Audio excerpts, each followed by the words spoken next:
Hi everyone, I am Hannah Claire Deloy. Together with Jumel Palangat, we will be discussing the architecture design, relating architecture design to software fundamentals and software development process. First is, what is architecture design? Architecture design is the process of planning and defining the overall structure of a software system. It shows how all parts of the system, called components or subsystem, fit and work together to make the system complete functional.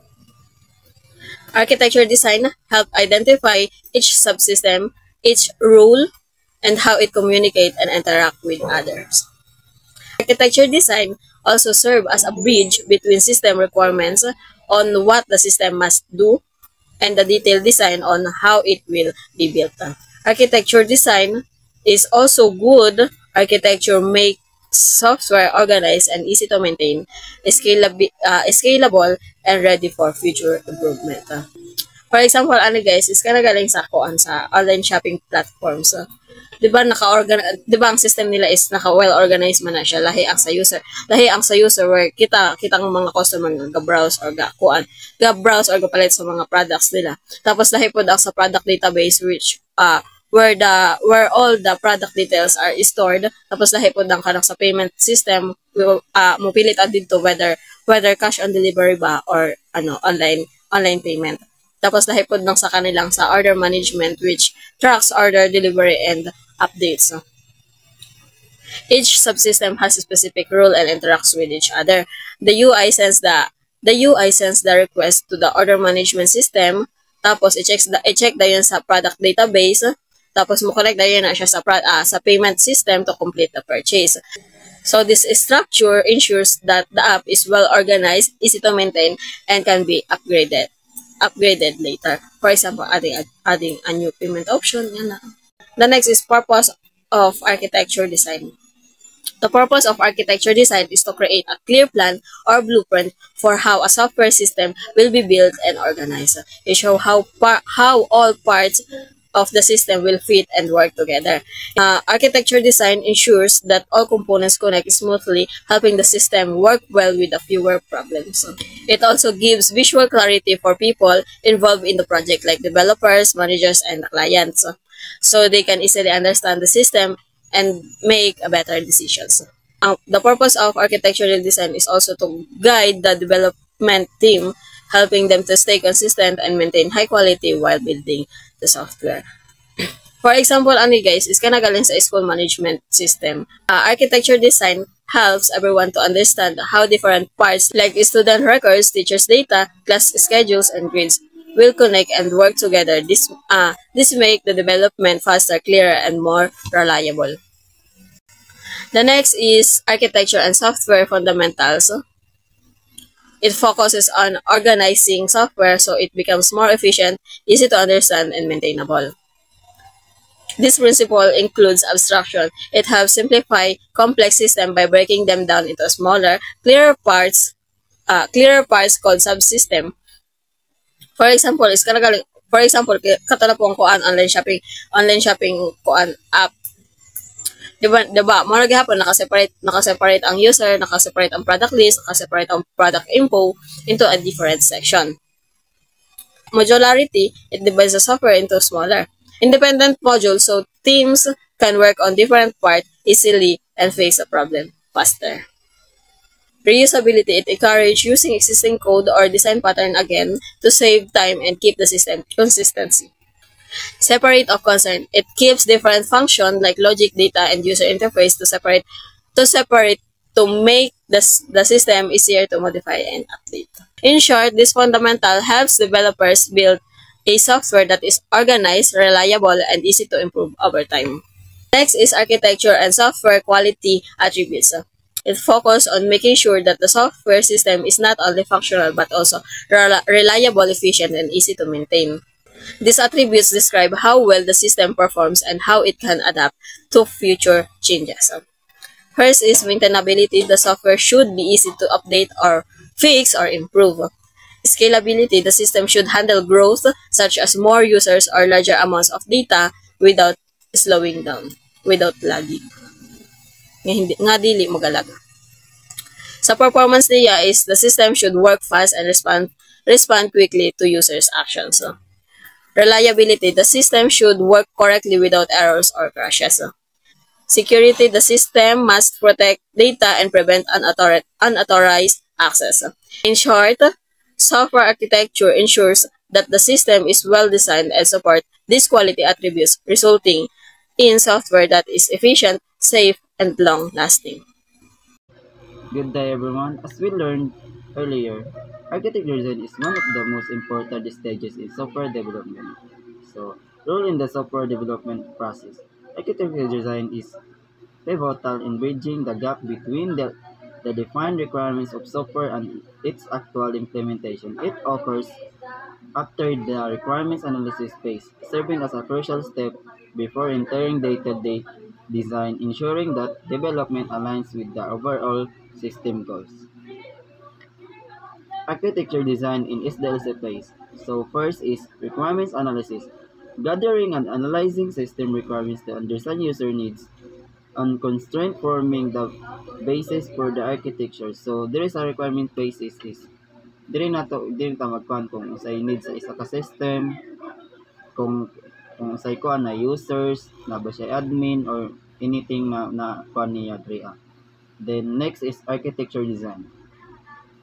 Creating the architecture based on requirements, defining components, their interaction and interface to ensure a clear structure. So for example, like kabali sa for example lang nako ha, nag-create ko og isa ka kuan na food delivery app. Katong gather na ako na data sa kuan o pag-analyze na ako sa requirements is diri na din nako ma-ensure na ma-align na nako kung usay gamiton nako hamoy nang iyang kuan ay sa kakuan kay bali na siya kuan flow unsay flow sa iyang system like kana. Then next is implementation planning. Developing a plan for implementation that aligns with the architecture, ensuring resources and timelines are established. So diri is, di ba, manaman ta sa architecture design of requirements analysis. Diri sa implementation planning is diri na kanina phase is diri na din nato tumakuha ng kuan katong diri na nato ibuhaton jud actionable jud na naka-design na ta kung unsay gamiton nato na technologies, unsa na programming language atong gamiton. Then next is development. Actual coding and building of the application components according to the defined architecture, ensuring adherence to design principles. So diri sa development is kato di ba nag-implement na tag planning no. Kay balik katong nagkuan na tawag unsa na technologies atong gamiton, unsa na programming language. Then diri sa development is diri na din nato na actual na jud siya magamit diri na din magkuan ang coding. Kay bali mag-start na ta sa isa kasi sa isang system din tong gikuan nato na kuan di ba nagpantag architecture design diri na din nato siya makuan tong plan nato diri na din siya anam-anam. Then next is testing and validation, verifying that implementation adheres to the architectural design, ensuring all components function correctly and meet requirements. So diri is sa testing and validation is i-test nato ang isa ka software nato kung kuan ba siya nigana ba jud sa base sa tong kuan nya nag-meet ba niya ang requirements sa isa ka kuan nato katong gi-gather nato gaina. Then ang goal pud nato ani diri is ma-ensure nato na kuan nato na meet nato tong unsay need ani or uban pa. Then next is maintenance and evolution, ongoing support and updates to the software architecture to adapt to new requirements or improve performance over time. So diri na din ta magkuan og update ani. Update natong isa ka system kay para dili siya magkuan para ma-fix natong mga bugs nya makibalik mag-add pag isa ka og mga features or ang performance pod is ma-optimize na nato.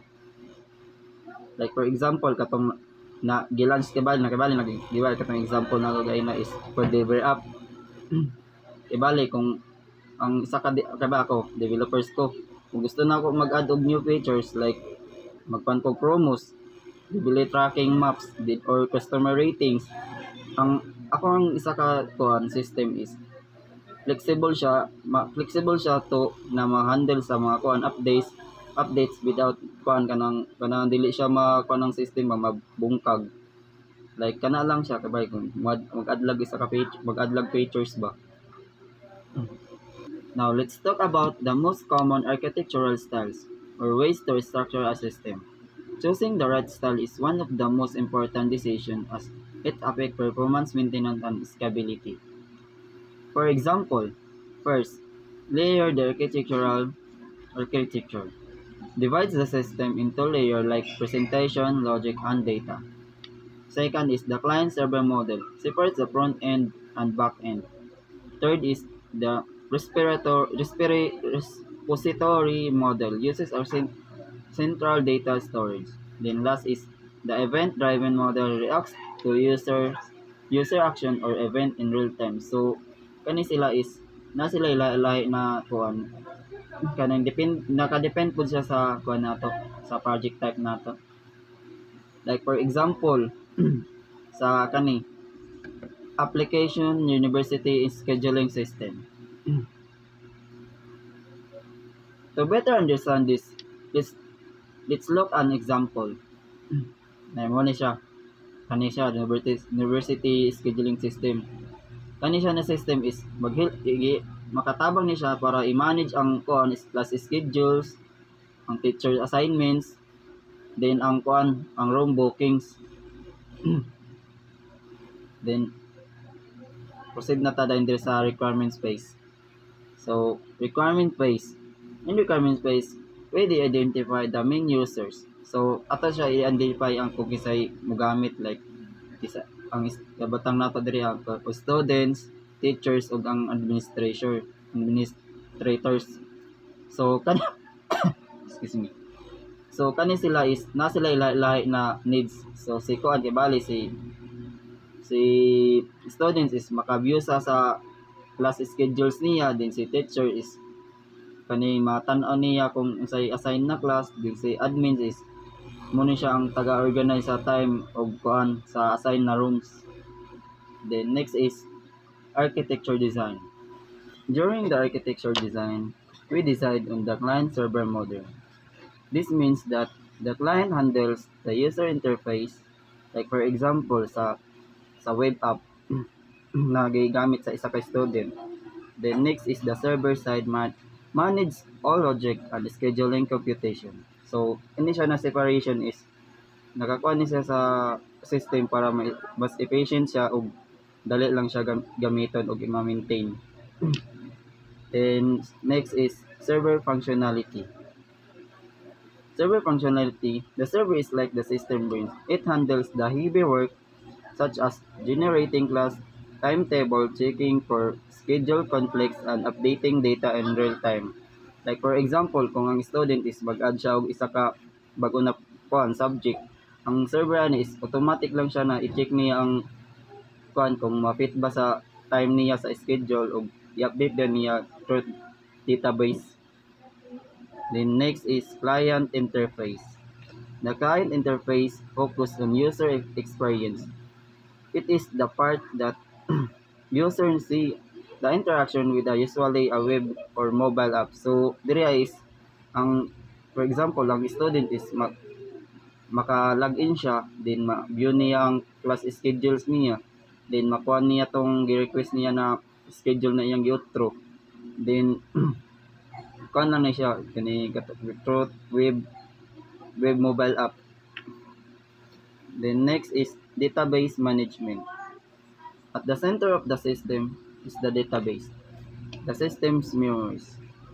It stores all data, all the timetable data, teachers, assigned rooms information, and even historical records. So for example, kung ang teacher is gusto niya i-view ang class schedule, ang system is i-retrieve niya tong data na from central database like sa kebali gamit niya is MySQL. Dito ra niya tan-awon largo na dali lang pud siya og efficient.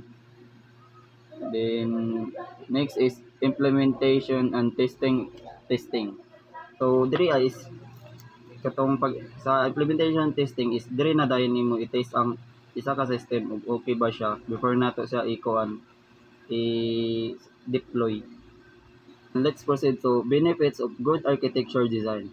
First is enhanced cross-team collaboration. Architecture benefits improves overall code quality, facilitates component reuse, enables early performance optimization, and last is foundation for scalability. Balancing performance and maintainability versus maintainability.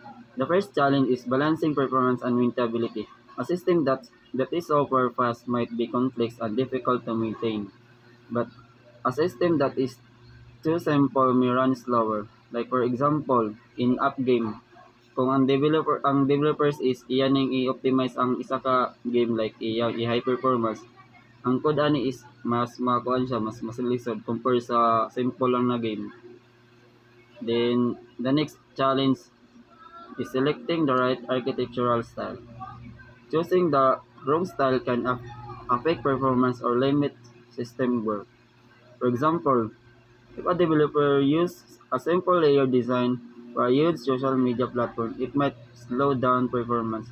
In that case, a distribute or microservice would be better. Another challenge is managing system evolution and versioning. Software must adapt to a new features, technologies, or user needs. The architecture should allow easy updates without breaking existing function. Like for example, kawali sa Facebook. If ang Facebook is mag-add siya new features, dapat ang kuana ni ang kadaghanan na user is katong mga old accounts is okay, makakuan gapon sila ni. Next is communicating architectural decision effectively. Good communication is also essential. Architectural decision must be clearly explained to all team members so everyone understand the design direction. For example, if ang developer is wala siya kasabot sa client setup, ang maapektuhan na ni is ang pag-build niya kay naikuan na ni na mag-inconsistent ang kuan, then mo ni siya ang isa pod sa mag-lead sa kuan sa problema sa kuan ani system. Then lastly is the architecture must align with business goals. A project technical design should always support what the business want to achieve, like faster delivery, better user experience, or cost efficiency.